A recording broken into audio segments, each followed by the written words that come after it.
Hello everyone. आज हम company law के अंदर टाइप्स ऑफ कंपनीज के बारे में पढ़ेंगे। सबसे पहले हम देख लेते हैं कि क्लासिफिकेशन ऑफ कंपनीज क्या है, यानी कि जो डिफरेंट टाइप्स ऑफ कंपनीज हैं वो कौन कौन सी हो सकती हैं। उसके लिए हम इस टेबल को समझेंगे जिसमें डिफरेंट टाइप्स को मेंशन किया गया है। सबसे पहले है on the basis of incorporation. Incorporation यानी कि रजिस्ट्रेशन के बेसिस पर कंपनी तीन तरह की हो सकती है: chartered company, statutory company and registered company. On the basis of liability company फिर से तीन तरह की हो सकती है: unlimited liability company, company limited by share, company limited liability by guarantee. On the basis of ownership company तीन तरह की है: होल्डिंग कंपनी, सब्सिडरी कंपनी और गवर्नमेंट कंपनी।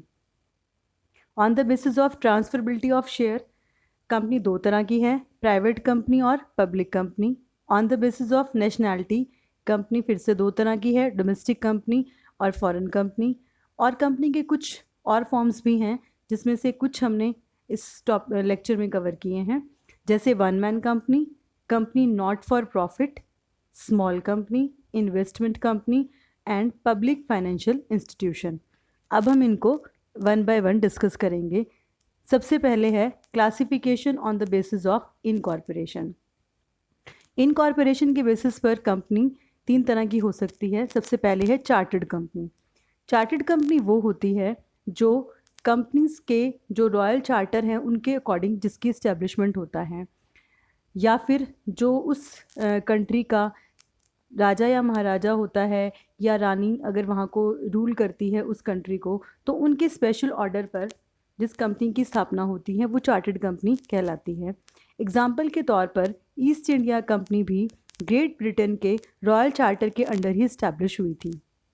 इस तरह की जो कंपनियां होती हैं इनके जो भी फीचर्स होते हैं, जो भी फंक्शंस होते हैं, वो उस चार्टर में ही मेंशन होते हैं। स्टैट्यूटरी कंपनी वो होती हैं जो स्पेशल एक्ट के थ्रू पार्लियामेंट में गवर्नमेंट के लेजिस्लेचर के अकॉर्डिंग इस्टेब्लिश होती हैं। इनके ऊपर कंपनीज एक्ट एप्लीकेबल नहीं होता, और इसमें जनरली जो कंपनीज आती हैं वो इसलिए इस्टेब्लिश की जाती हैं क्योंकि ऐसी कंपनीज को कम्प्लीटली प्राइवेट सेक्टर को नहीं दिया जा सकता, जैसे कि life insurance corporation of India, reserve bank of India. जो इस तरह की ऑर्गेनाइजेशंस हैं वो स्टैट्यूटरी कंपनीज के अंडर आती हैं। नेक्स्ट है रजिस्टर्ड कंपनी। रजिस्टर्ड कंपनीज वो होती हैं जो कंपनी अधिनियम के अंतर्गत जिनकी स्थापना होती है, और जो प्रेजेंट कंपनीज एक्ट है वो है 2013। अगर इसके पहले किसी कंपनी की स्थापना हुई हुई है, जैसे कि कंपनीज एक्ट 1956 के अंतर्गत, या कोई और लॉ एप्लीकेबल था, तो वो सभी भी पूरी तरीके से मान्य होती हैं। नेक्स्ट है classification on the basis of liability.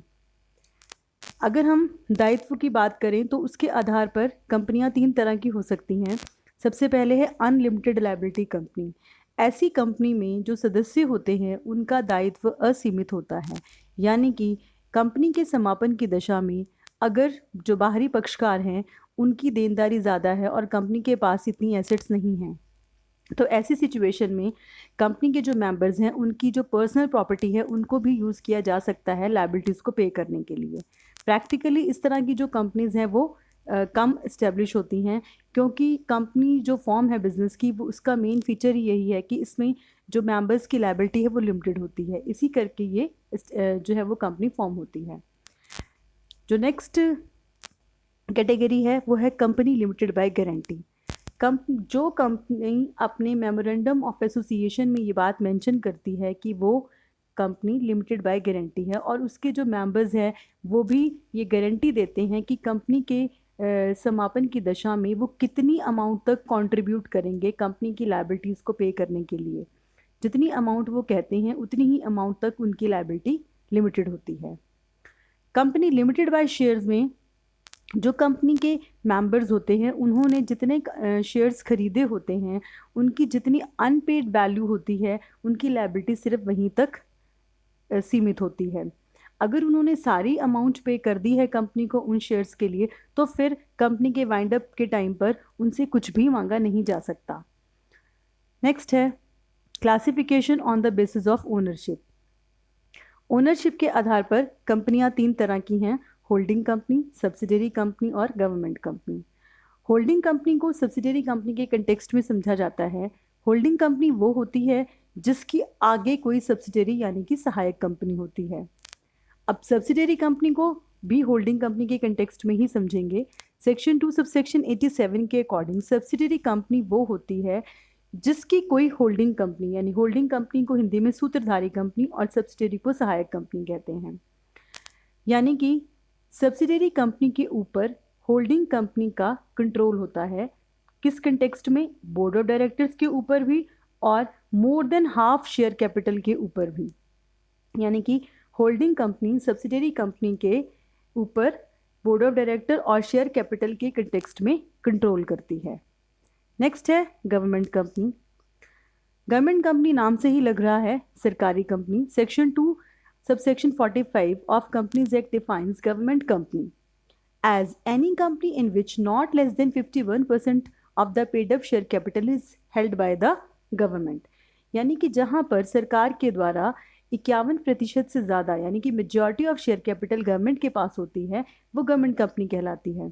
अब गवर्नमेंट चाहे सेंट्रल गवर्नमेंट हो, चाहे स्टेट गवर्नमेंट हो, चाहे ज्वाइंटली गवर्नमेंट स्टेट गवर्नमेंट और सेंट्रल गवर्नमेंट हो, ये सारी गवर्नमेंट कंपनी ही कहलाती हैं। अगर किसी स्टेट गवर्नमेंट की कोई सब्सिडरी कंपनी है तो वो भी गवर्नमेंट कंपनी ही कहलाती है। एग्जाम्पल के तौर पर Hindustan machines tool limited, heavy engineering corporation limited, ये सारी सरकारी कंपनियां हैं। अब सरकारी कंपनी यानी कि गवर्नमेंट कंपनी के केस में कुछ स्पेशल प्रोविजंस हैं, हम वो देख लेते हैं एक बार। गवर्नमेंट कंपनी में एक जो अपॉइंटमेंट ऑफ ऑडिटर है वो controller and auditor general of India करता है, ताकि जो गवर्नमेंट कंपनी के अकाउंट्स हैं उनको चेक किया जा सके। उसमें अगर कोई मिस्टेक है, कोई अर्थमेटिकल एक्यूरेसी है या कोई फॉल्स इन्फॉर्मेशन है तो उसको फाइंड आउट किया जा सके। जो ऑडिटर अपॉइंट होता है वो ऑडिट रिपोर्ट प्रिपेयर करता है और उस ऑडिट रिपोर्ट की एक कॉपी वो controller and auditor general of India को सबमिट करवाता है। जो गवर्नमेंट कंपनी है वो अपने सारी जो एनुअल रिपोर्ट्स हैं उनको पार्लियामेंट में प्रेजेंट करती है, पार्लियामेंट के दोनों हाउसेस में प्रेजेंट करती है, along with audit report and the comments if any the controller general of India has given. यानी कि ऑडिट रिपोर्ट जो ऑडिटर ने बनाकर controller and auditor general of India को दी थी उसकी एक कॉपी प्लस एनुअल अकाउंट्स, सारे के सारे जो एनुअल रिपोर्ट है गवर्नमेंट कंपनी की वो पार्लियामेंट में प्रेजेंट किए जाते हैं। इसके अलावा जो गवर्नमेंट कंपनी है उसको कुछ केसेस में एग्जम्पशंस मिली होती हैं, लेकिन इसके लिए जो सेंट्रल गवर्नमेंट है वो ऑफिशियल गज़ट जारी करके उसमें बताती है कि जो गवर्नमेंट कंपनी है उसको इन जिन भी चीज़ों में वो एग्जम्पशन देना चाहती है उनके बारे में स्पेसिफाई करती है। गवर्नमेंट कंपनी को डायरेक्टर की अपॉइंटमेंट और रीअपॉइंटमेंट से रिलेटेड छूट मिल सकती है प्रोविजंस को फॉलो करने में। गवर्नमेंट कंपनी को रेम्यूनरेशन, जो डायरेक्टर का रेम्यूनरेशन है उससे रिलेटेड छूट मिल सकती है। इसी तरीके के और काफ़ी सारे प्रोविजंस हैं जिसमें वो जो है वो उनको एग्जम्पशन मिल सकती है, बट उनको पहले ऑफिशियल गजट में आम जनता को इन्फॉर्म करना होगा। नेक्स्ट है classification on the basis of transferability of share. अंशों की हस्तांतरण के केस में कंपनी दो तरह की हो सकती है, प्राइवेट कंपनी और पब्लिक कंपनी। प्राइवेट कंपनी को कंपनीज एक्ट 2013 के सेक्शन 2 सबसेक्शन 68 में डिफाइन किया गया है। जो सबसे पहले इसकी कंडीशन है वो है minimum paid up share capital की। प्राइवेट कंपनी में minimum paid up share capital 1 lakh रुपए की होनी चाहिए, 1 लाख रुपीज़ की। इसके अलावा कुछ और चीज़ें भी हैं, जैसे कि जो प्राइवेट कंपनी है ये इसके जो मेंबर्स हैं वो अपने शेयर्स को फ्रीली किसी को भी ट्रांसफ़र नहीं कर सकते। इसके अलावा जो प्राइवेट कंपनी है उसमें मिनिमम नंबर ऑफ़ मेंबर्स जो हैं वो 2 होने चाहिए और मैक्सिमम नंबर ऑफ़ जो मेंबर्स हैं वो 50 होने चाहिए। यानी कि कम से कम जो सदस्यों की संख्या वो 2 है और अधिकतम 50 है। इसके अलावा जो प्राइवेट कंपनी है वो आम जनता को डिबेंचर्स के लिए इनवाइट नहीं कर सकती। ऐसे ही पब्लिक डिपॉजिट भी आम जनता से एक्सेप्ट नहीं कर सकती। और इसके अलावा जो कंपनीज़ होती हैं इनको अपना बिज़नेस स्टार्ट करने के लिए 2 तरह के सर्टिफिकेट्स की ज़रूरत होती है। एक होता है सर्टिफिकेट ऑफ इनकॉर्पोरेशन, एक होता है certificate of commencement of business. तो जो प्राइवेट कंपनी है इसको certificate of commencement of business अलग से लेने की ज़रूरत नहीं होती। सर्टिफिकेट ऑफ इनकॉर्पोरेशन मिलने के बाद ही ये अपना बिजनेस शुरू कर सकती है, और प्राइवेट कंपनी को प्रॉस्पेक्टस जारी करना भी ज़रूरी नहीं होता। अब नेक्स्ट है पब्लिक कंपनी। पब्लिक कंपनी को भी हम प्राइवेट कंपनी के कंटेक्स्ट में ही समझ सकते हैं। पब्लिक कंपनी पे सेक्शन 2 सबसेक्शन 71 एप्लीकेबल होता है। प्राइवेट कंपनी में जो minimum paid up share capital की लिमिट थी वो थी 1 लाख यानी कि 1 लाख रुपए, जबकि पब्लिक कंपनी में ये लिमिट है 5 लाख रुपए। इसके अलावा जो प्राइवेट कंपनी थी वो अपने जो अंशों के हस्तांतरण पर प्रतिबंध लगाती थी, लेकिन जो पब्लिक कंपनी के सदस्य हैं ये अपने जो शेयर्स हैं वो फ्रीली ट्रांसफ़र कर सकते हैं। प्राइवेट कंपनी में मिनिमम नंबर ऑफ मेंबर्स 2 थे, मैक्सिमम 50। पब्लिक कंपनी में मिनिमम नंबर ऑफ मेंबर्स 7 हैं, 7, और मैक्सिमम कोई लिमिट नहीं है। डायरेक्टर्स को लेकर पब्लिक कंपनी में एक कंडीशन है कि कम से कम 3 डायरेक्टर्स होने चाहिए, और जो पब्लिक कंपनी है वो अपने नाम के एंड में लिमिटेड शब्द का यूज़ करती है। इसके अलावा जो प्राइवेट कंपनी थी वो अपने डिबेंचर्स के लिए आम जनता को आमंत्रित नहीं कर सकती थी, और आम जनता से पब्लिक डिपॉजिट भी एक्सेप्ट नहीं कर सकती थी। लेकिन जो पब्लिक कंपनी है वो ये दोनों काम कर सकती है, यानी कि वो अपने डिबेंचर्स को के लिए आम जनता को जो है वो आमंत्रित कर सकती है और उनसे डिपॉजिट भी एक्सेप्ट कर सकती है। इसके अलावा अगर कोई प्राइवेट कंपनी किसी पब्लिक कंपनी की सब्सिडियरी है तो वो भी पब्लिक कंपनी ही मानी जाएगी। नेक्स्ट है on the basis of nationality. राष्ट्रीयता के आधार पर कंपनियां 2 तरह की हैं, डोमेस्टिक कंपनी और फॉरेन कंपनी। डोमेस्टिक कंपनी वो होगी जो कंपनी अधिनियम 2013 के अंतर्गत इंडिया में स्थापित होगी, जिसका हेड ऑफिस और जितने भी बिजनेस ऑपरेशंस हैं वो सारे इंडिया के अंदर ही होंगे। इसमें प्राइवेट और पब्लिक सभी तरह की कंपनियां शामिल की जाती हैं। फॉरेन कंपनी वो होती है जिसका जो रजिस्ट्रेशन है वो इंडिया से बाहर होता है, लेकिन वो अपना जो बिजनेस की क्रियाएं हैं वो इंडिया में करती है और उसके ऊपर कंपनी अधिनियम 2013 लागू होता है। ऐसी कंपनी को अपनी इस्टेब्लिशमेंट के 30 दिन के अंदर सेक्शन 380 के अंतर्गत जो रजिस्ट्रार ऑफ कंपनी है उसको कुछ डॉक्यूमेंट्स जमा करवाने होते हैं, जैसे कि कंपनी का चार्टर, कंपनी का memorandum and article of association, company का रजिस्टर्ड ऑफिस जिस भी कंट्री में वहाँ रजिस्ट्रेशन हुआ है उसका, कंपनी के डायरेक्टर्स और सेक्रेटरीज की लिस्ट, कंपनी का इंडिया के अंदर जो प्रिंसिपल प्लेस ऑफ बिजनेस है, मुख्य व्यवसाय करने का स्थान है, उसका पूरा पता। इसके अलावा इंडिया में कौन से ऑथराइज्ड पर्सन हैं जो उस कंपनी के बिहाफ पर काम करेंगे, उनका पूरा नाम और एड्रेस। ये सारे डॉक्यूमेंट्स रजिस्ट्रार ऑफ कंपनी को विद इन 30 डेज उनको डिपॉजिट करवाने होंगे। अब आती हैं कुछ और फॉर्म्स भी कंपनीज की हो सकती हैं, जैसे कि 1 मैन कंपनी। 1 मैन कंपनी नाम से ही लग रहा है जिसमें एक व्यक्ति होगा।